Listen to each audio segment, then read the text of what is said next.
Well, if it isn't you, chat, and my dear viewers, and I have to begin this video with a little apology because I think for the YouTube viewers that don't follow me on Twitter or Twitch or Instagram or any of my other social medias, you probably were just like, where the hell has this guy gone? He hasn't uploaded in almost 2 weeks, just disappeared out of nowhere, and now you're seeing me in a new background again. It just keeps changing. But if you've kept up with where I've been through social media or my Twitch streams, you will know that, as you can see, I have moved into my very own apartment. So I no longer live at the dorm that I was at. It looks much nicer. It's gonna look even nicer as we go along because, of course, I just moved in here, just built the furniture. I will do a house tour eventually. It's a very, very nice apartment in a super nice location, so I'm like super happy with it. But, of course, for those of you watching, you know, it feels like there's been a drought. We've had a new Vanguard set. I haven't posted any content about it yet. I've opened a case. There's like videos coming, and I even played in the WGP. I went undefeated with upgraded Eva. There's like so much stuff going on, and the meta's changing and everything. So there's so many things to talk about. The OST came out as well. So we're gonna slowly catch up. We're gonna start getting back to the daily uploads. You know, I was away because I was moving, you know, setting things up. Obviously, like my whole stream setup and everything. And also my family was visiting at the same time. And they only left yesterday. So I basically was like spending all my time with them and not really streaming. So that is just a quick little, you know, update on where I've been. But, you know, so rest assured I didn't disappear or anything. But today, you know, as we catch up on the lost archives, I guess, of things that have happened in these last 2 weeks, the first thing is to talk about set 10, which came out last weekend, last Friday, and it's been a very meta-changing set. And I've been saying on my social media the whole damn time, this set will change the meta, and it did, in a very good way, in my opinion. It made it a lot more diversified, added a lot more decks that can fight with, like, some changes to the top end. I think Eva has still remained at the top end, but more decks have like maybe moved in and out of it, like the strike decks. So let's talk about it. Let's get into it, and as usual, give you my early rankings of the clans out of 5 and talk about how impressive they are overall between all the cards and all the rarities. So let's get into it. So, set 10. Honestly, what a great set. Dragon Masquerade. So we're gonna start with Dragon Empire, and Dragon Empire is a big winner. Dragon Empire wins super big because of Gandeva. So Gandeva is a new ride line for Dragon Empire that is a meta deck out of the box, and it's like you can build it for, in Japan right now you can build it for under 10,000 yen, which is about like $80, $90, like pretty cool, you know? So Gandeva is a deck that basically says like, for like every time that your opponent's rigger is retired, you can choose a card from your drop zone and bind it face down. What that means is that if you're new to the game, binding face down is like you, the player that controls the face down bound card, can look at it, but your opponent can't. And because you bind in your drop zone, you can guard with your triggers and then bind them face down. So when your opponent later in the game goes like, hey, can I look at your drop zone and count your triggers? They go, oh crap, I forgot. There's a bunch of them in the bind zone. I have no idea how many there are. So they don't actually, you know, if they don't keep track, they will not know. But most importantly, this guy says for every card in your bind zone, your front row gets plus 2k. If you have 5 or more, he gets a crit. So Dragon Empire OT is again a very threatening OT in this deck because a 2-crit Vanguard restands.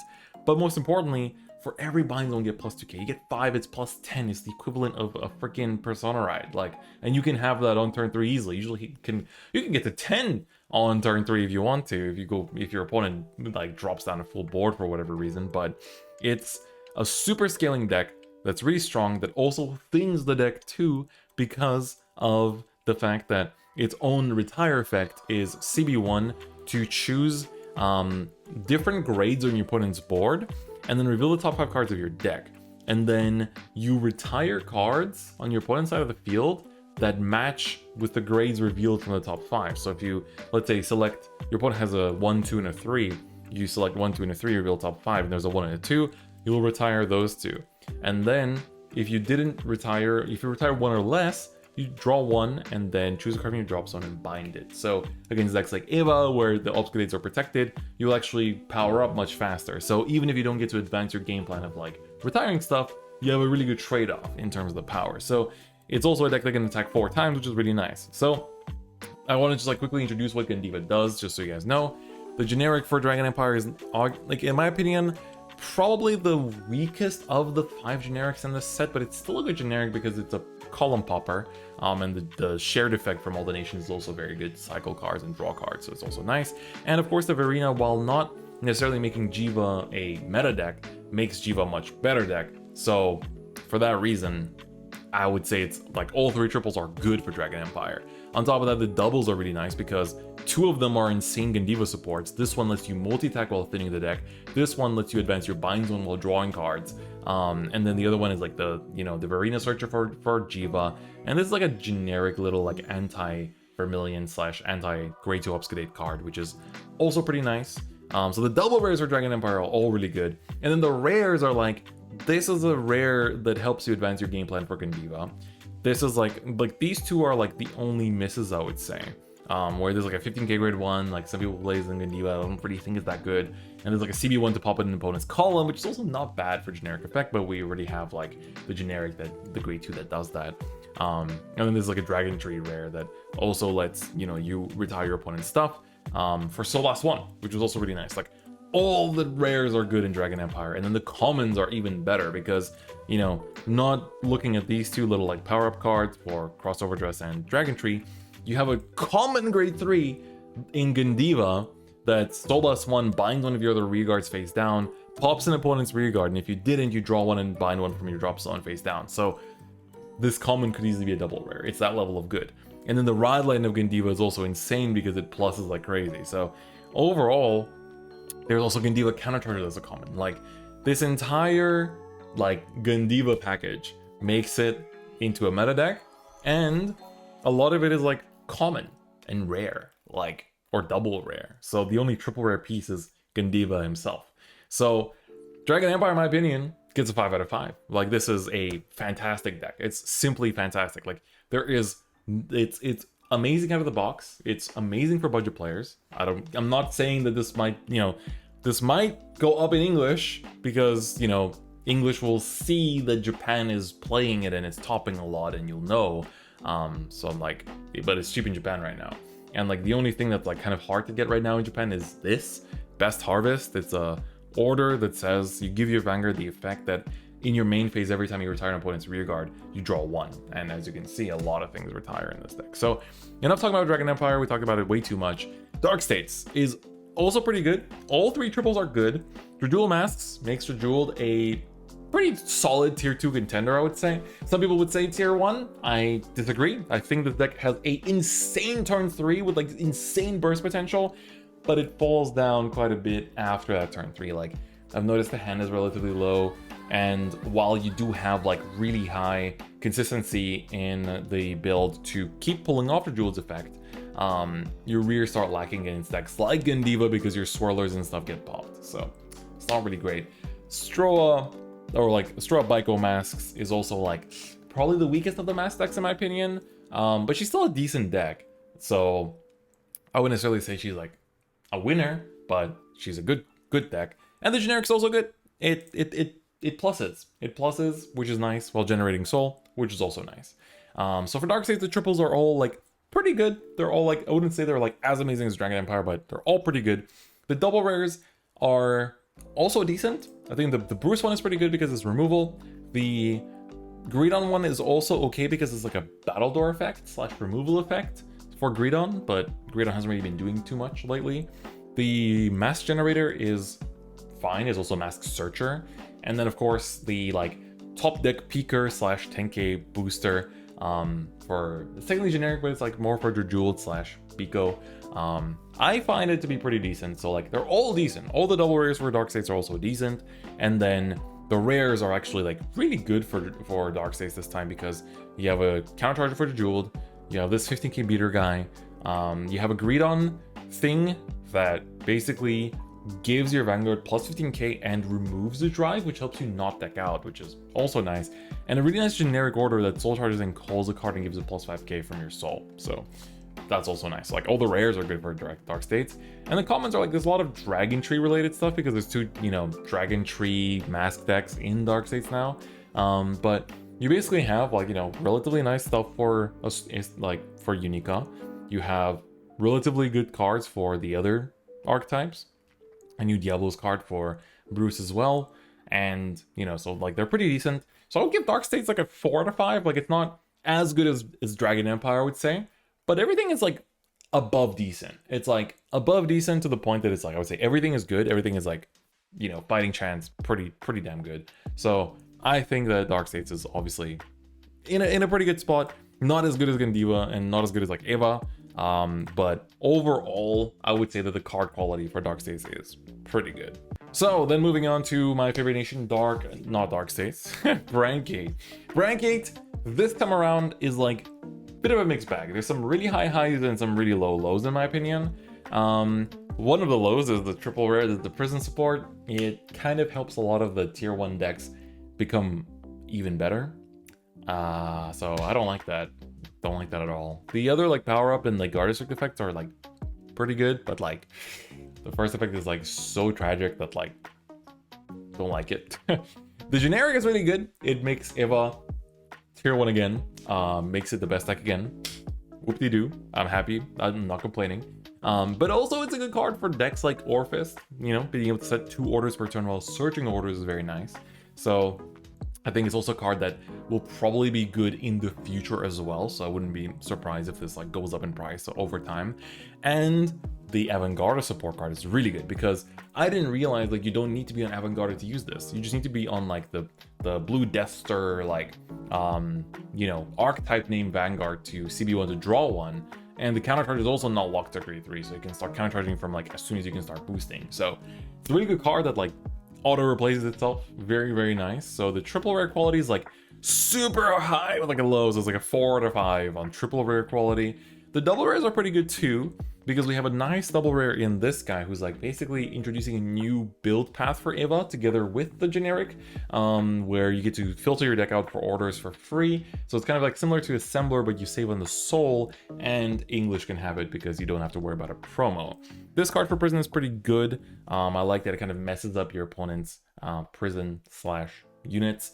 New Kaiju, that not sure if Archive runs this, but Archive support is cool. And of course a token generator for Orphis. Like the double rares are also pretty decent, so overall good quality.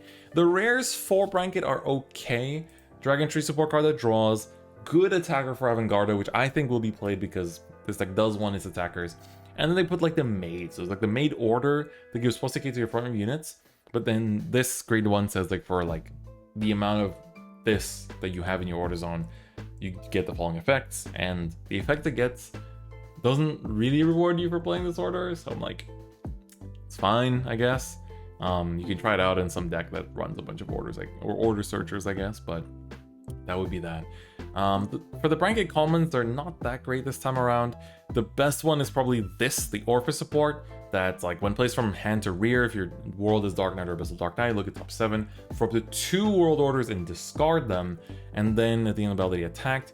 If you're in Abyssal Dark Knight, you can retire him to choose a world order from your drop zone, add it to your hand. So it's pretty good, or you can just like activate them from drop zone with Regis. So pretty good for that. And a bunch of like little generic stuff / like, you know, Dragon Tree support or like prison support that's not very good.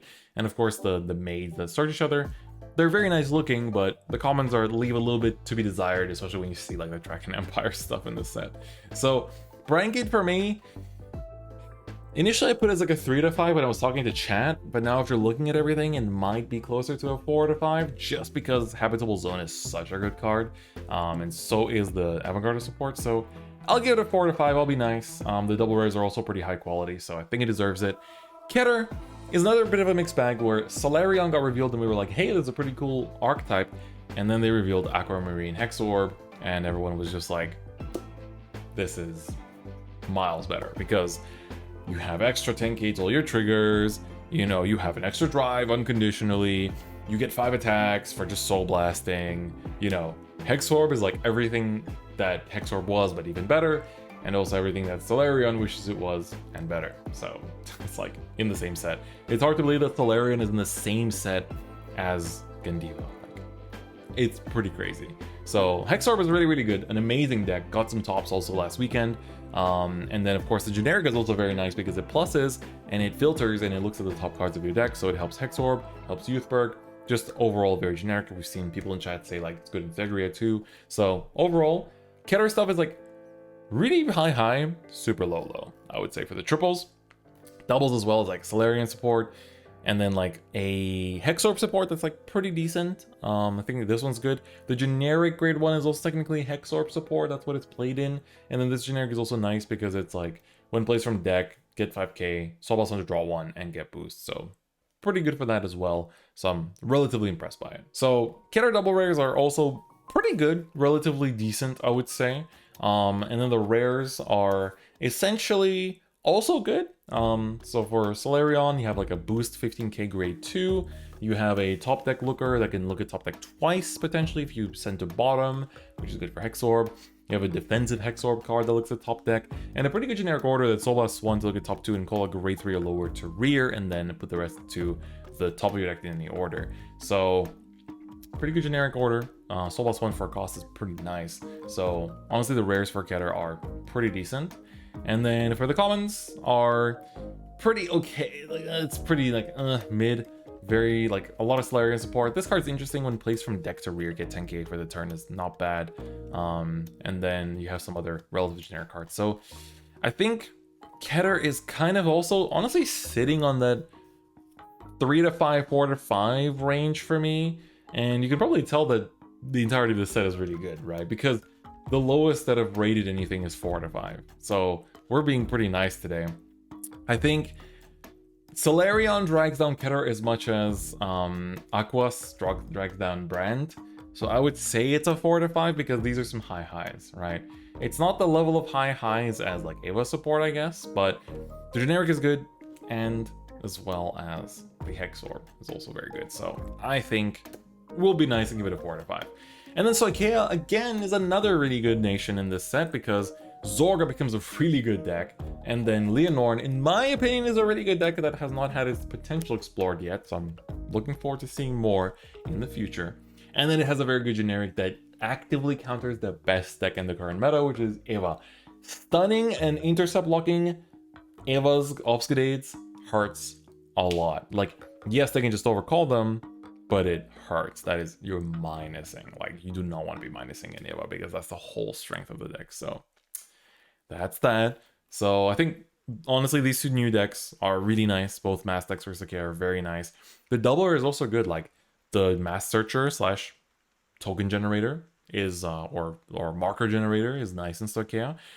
4th attack in Zorga. Need I say more? We've been waiting for 2 years.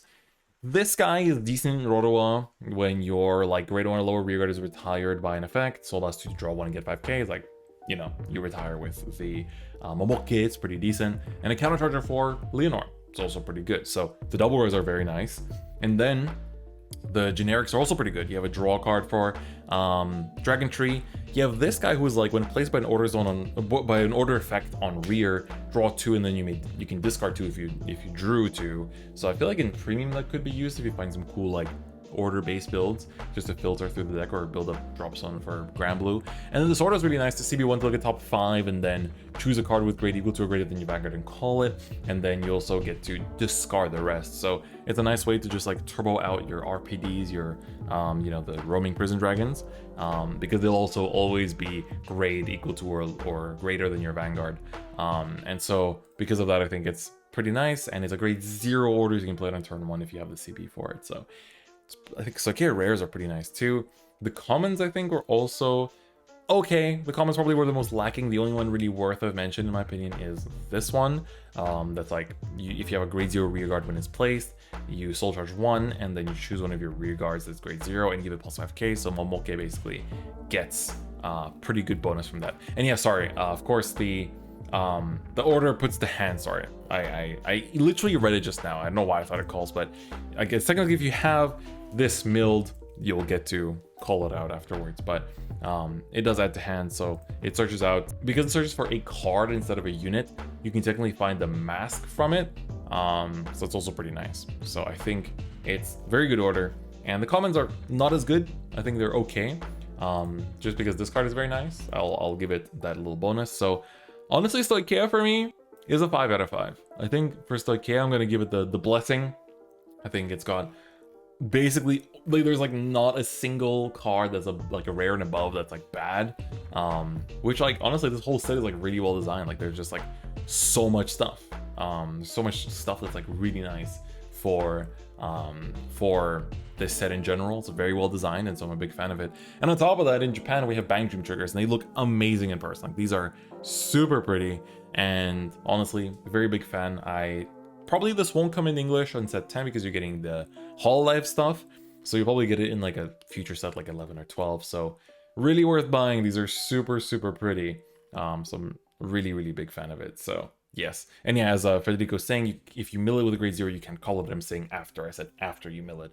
In a next turn when you play another order, then you can. So yes, this set honestly is really good. Like, obviously I'm coming from a more biased position here because normally I get these videos out before a set comes out, whereas now we're talking about it after it's come out and there's already been a major.